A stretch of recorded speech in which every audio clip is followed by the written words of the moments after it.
we want to thank our sponsors, Toyota and your Northwest Toyota dealers. And Travel Baker County.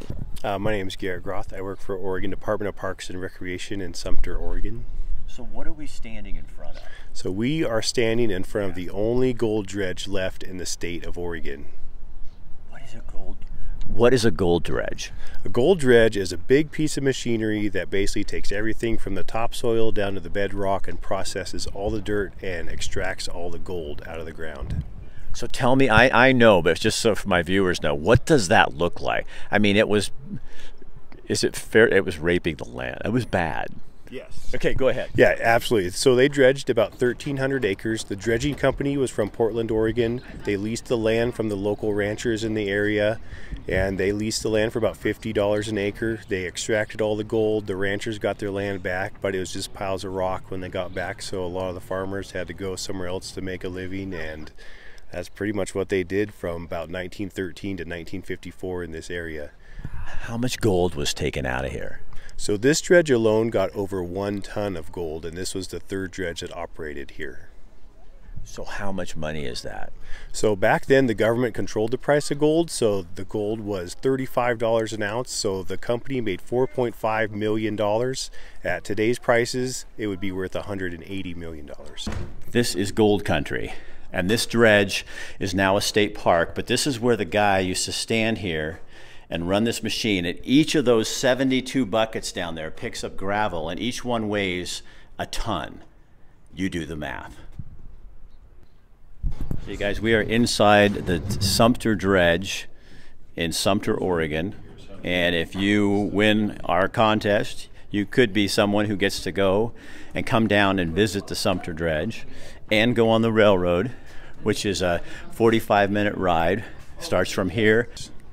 What was the cost of dredging?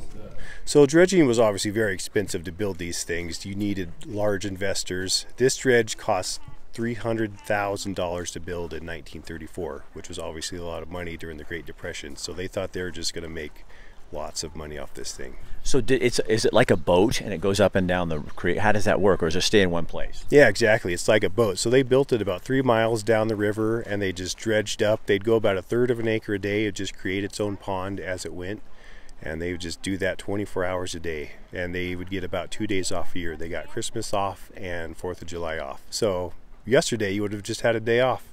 How many people worked on it? It took 3 people to work on the dredge, so they're very cost effective. Again, 1/3 of an acre a day, processed everything from topsoil to bedrock with only 3 laborers, making about $3 a day. So what was the environmental cost? Well, as soon as they started dredging, there's obviously no fish in the stream due to sedimentation. If you look at Google Earth, you can kind of see the path the dredge took. You know, it basically took all the topsoil off the top of the ground and put it on the bottom. So now you have bedrock on top and topsoil like basically unusable on the bottom. So has it been restored, or can you restore that?